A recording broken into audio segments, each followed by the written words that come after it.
Hello and welcome. This story is from Stories Worth Rereading, published by AB Publishing originally in 1913 by Review and Herald Publishing Association. And the story today is Honey at the Phone. Oh, that was by Mrs. A.E.C. Maskell. Copyright 1909 by the Sunday School Times, reprinted by permission. Honey's mama had gone to market, leaving her home with Nurse. Nurse was upstairs making beds, while Honey, with hands behind her, was trudging about the sitting room looking for something to do. There was a phone in the house, which was a great mystery to Honey when it first came. She could hear voices talking back to Mama, yet could not see a person. Was someone hidden away in the horn her mother put to her ear? Or was it in the machine itself?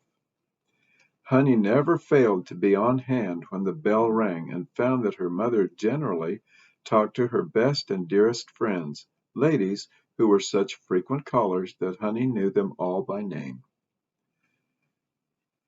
Her mama wrote down the names of her friends with the number of their phones, and because the child was so inquisitive about it, she very carefully explained to her just how the whole thing worked, never thinking that Honey would someday try it for herself. And indeed, for a while Honey satisfied herself by playing phone. She would roll up a piece of paper and call out through it, "Hello," asking and answering all the questions herself. One day, on finding herself alone, she took down the receiver and tried to talk to one of her mama's friends, but it was a failure. She watched Mama still more closely after that.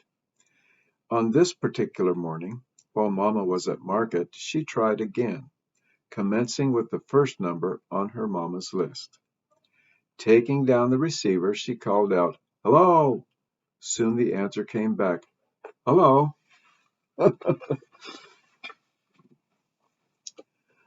"I wants A215, said Honey, holding the receiver to her ear. "Yes," came the reply. "Are you Miss Samer?" asked Honey.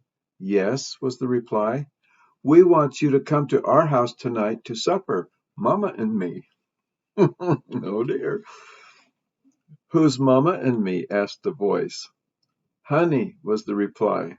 "Honey through the phone, eh?" laughed the voice. "Tell Mama I will come with pleasure." Honey was not only delighted, but greatly excited. She used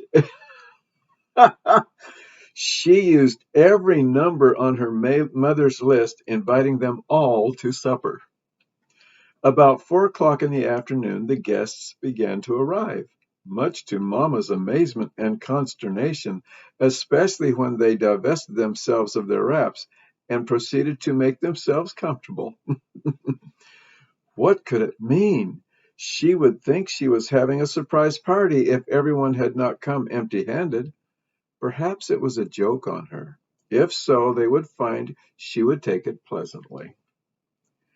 There was not enough in the house to feed half that crowd, but she had the phone, and she fairly made the orders fly for a while. When her husband came home from his office, he was surprised to find the parlors filled with company.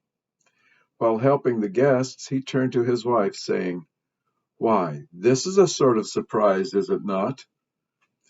Mama's face flamed, and she looked right down to her nose without saying a word. "Why did you not tell me you were going to invite them? I would have brought home some flowers," said Honey's papa. Honey, who sat next to her papa, resplendent in a white dress and flowing curls, clutched his sleeve and said, "It's my party, papa. I invited them through the phone. Honey likes to have clean clothes on and have company." It was the visitors' turn now to blush, but Honey's papa and mama laughed so heartily it made them feel that it was all right, even if Honey had sent out the invitations.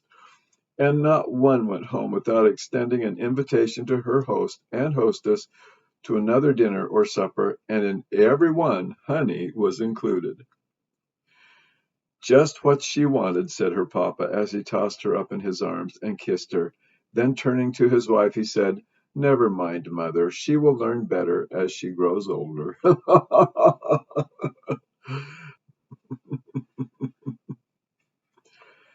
There you go.